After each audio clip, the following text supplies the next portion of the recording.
Muhammad Yamin bukan hanya nama dalam buku sejarah, melainkan sosok yang hidup dalam aliran semangat perjuangan dan karya budaya Indonesia. Dari Sawalunto hingga Gedung Parlemen RI, jejaknya mengukir Pancasila, UUD 1945, serta lautan karya sastra dan ilmu bahasa. Ada kalanya kita melewati nama-nama besar tanpa memberi ruang hening untuk merenung. Siapa mereka?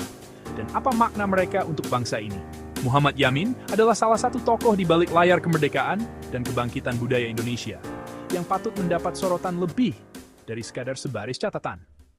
Lahir di Talawi, kota Sawah Lunto pada hari-hari akhir Agustus 1923, ia tumbuh dalam dunia yang sedang bergolak. Suatu kondisi yang memicu hasrat kuat untuk menggali jati diri bangsa. Sebagai konseptor Pancasila dan UUD NRI 1945, Muhammad Yamin mengambil peran penting dalam merumuskan fondasi ideologi dan hukum fundamental Indonesia.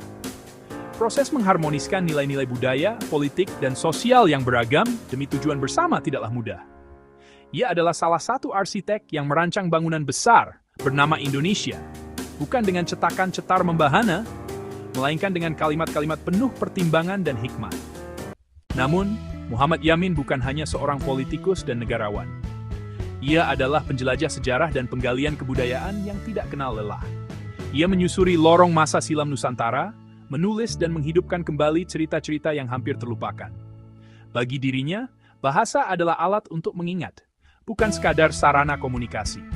Seorang ahli bahasa yang percaya bahwa sebuah bangsa tanpa sejarah dan budaya adalah seperti kapal tanpa jangkar, mudah terombang-ambing oleh arus zaman. Sebagai Menteri Pendidikan dan Kebudayaan ke-9 serta Menteri Penerangan ke-15, ia berusaha menerjemahkan gagasan besar itu ke dalam praktik mengakar. Ia memahami betul bahwa pendidikan dan informasi adalah inti penggerak perubahan sosial. Di era sekarang yang penuh distraksi digital, kita bisa menengok kembali usaha dia membangun sistem pendidikan dan penyiaran yang membentuk karakter bangsa. Setelah wafat pada 12 Oktober 1962 di Jakarta dan dimakamkan di tanah kelahirannya, perhatiannya terhadap Talawi tetap utuh. Menunjukkan bahwa akar kebangsaan selalu terpatri dalam politik, karya, sikap hidup, dan rasa memiliki yang tulus. Pengangkatannya sebagai pahlawan nasional pada tahun 1973 oleh Presiden Soeharto adalah pengakuan formal terhadap jasanya. Namun lebih dari itu, adalah panggilan bagi generasi kini dan mendatang untuk tidak melupakan bagaimana kita dibentuk oleh tokoh seperti Yamin. Apakah kita cukup mengenal Muhammad Yamin? Apakah kita sudah menyadari bahwa di balik Pancasila dan UUD 1945 ada kepala pemikir yang juga penyair, sejarawan, dan budayawan?